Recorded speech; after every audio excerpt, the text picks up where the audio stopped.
Alô você, bom dia, boa tarde, boa noite, boa madrugada. Bem-vindo ao nosso clube, o Clube da História. Sou o professor Maurício de Menezes e você, eu sei que é um Mauricete.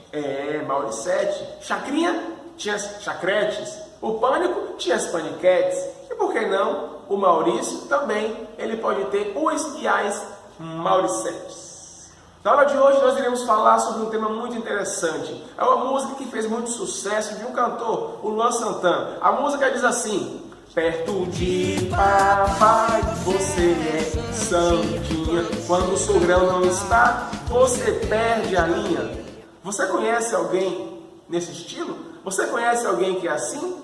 Claro, as minhas alunas jamais, elas não são assim, mas temos muitas outras pessoas, nós temos conhecimento que sim, elas se comportam desse modelo, desse jeito. Perto do pai é uma santinha, mas quando o pai não está, perde a linha. Tema da aula de hoje, o santo do pau oco.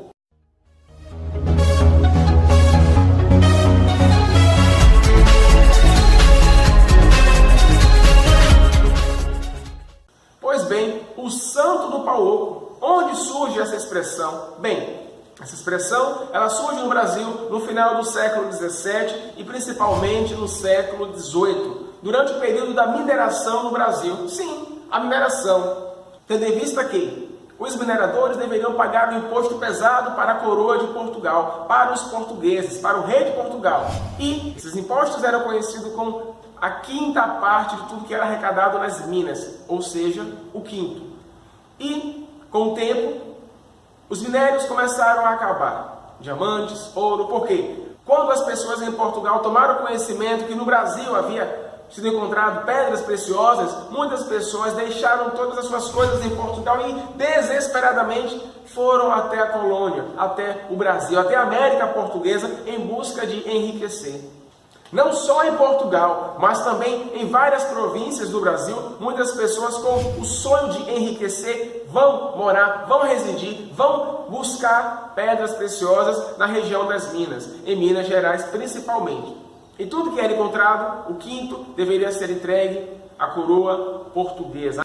As pessoas deveriam entregar tudo que era encontrado, pedras preciosas, diamante e ouro, para as casas de fundição. E essas casas de fundição, ela pegaria já o quinto e o resto, a outra parte que sobrava, ela selava e entregava para o dono. Ou seja, quem fosse encontrado nas províncias com ouro, sem o selo, perderia os seus bens, eram confiscados, perderia o ouro e as pessoas poderiam ser deportadas, inclusive ir para a África. Inclusive aconteceu isso com muitas pessoas. Portanto, a principal função da casa de fundição era controlar os impostos que deveriam ser entregues a Portugal. Pois bem, se todo mundo foi para a região das Minas, um dia esse ouro acabaria. E foi o que aconteceu. Meados do século XVIII, inclusive 1763, segunda metade do século XVIII, tivemos um fato muito importante, que foi a transferência de capital. Como você pode ver aqui no mapa, ela é transferida de Salvador para o Rio de Janeiro. Sim, Salvador, a primeira capital do Brasil, depois Rio de Janeiro e, por fim, Brasília. Eu pergunto para vocês, em homenagem aos mineiros, como estamos falando de mineração, a região das Minas, para vocês sabem por quê o rei de Portugal decidiu trocar a capital? Sim, para fiscalizar melhor o principal porto. Na época, o principal porto era o porto do Rio de Janeiro. E a coroa portuguesa imaginava que, como diminuiu a arrecadação de impostos, eles estão contrabandeando.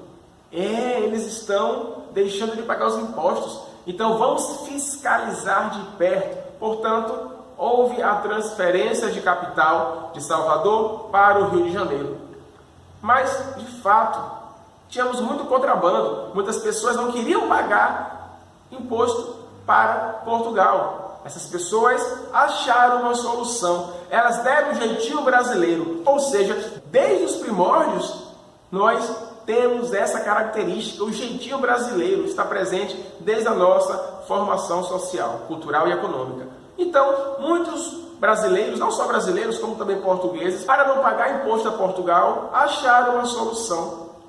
Sim, vários santos católicos eram confeccionados, santos de madeira, e por dentro não existia nada, era santo oco. Sacou? Isso mesmo. Eles pegavam o ouro, o diamante, tudo que foi encontrado e enchiam esses santos de ouro. E passava simplesmente pela fiscalização com os seus santos, na sua caravana, carruagem, carroça, e ninguém fiscalizava. Mas aí dentro, daqueles santos, tinha muita riqueza. Daí surge a expressão santo do pau oco. Por fim, sabemos que grande parte do ouro que foi encontrado no Brasil não ficou no Brasil, muito menos foi para Portugal. A grande parte do ouro encontrado nas nossas terras foi entregues à Inglaterra. Isso mesmo, a Inglaterra, que tinha muitos acordos com Portugal, acabou se beneficiando demais com o nosso ouro durante o período da mineração no Brasil. Então, quando você ouvir a expressão santo do pau oco, você já sabe, é uma coisa que parece que é, mas de fato não é. Parece que é um santo, parece que é uma arte sacra, mas por dentro tinha muito ouro. Ou seja, parece que é uma pessoa bem comportadinha, mas que quando alguém vira as costas, de santinha, essa pessoa não tem nada. Então essa foi mais uma curiosidade da história sobre o período da mineração no Brasil. Se você gostou, não esquece de curtir, compartilhar, se inscreva no nosso canal, não esquece de ativar o sininho. Até o próximo vídeo, um beijo do mal.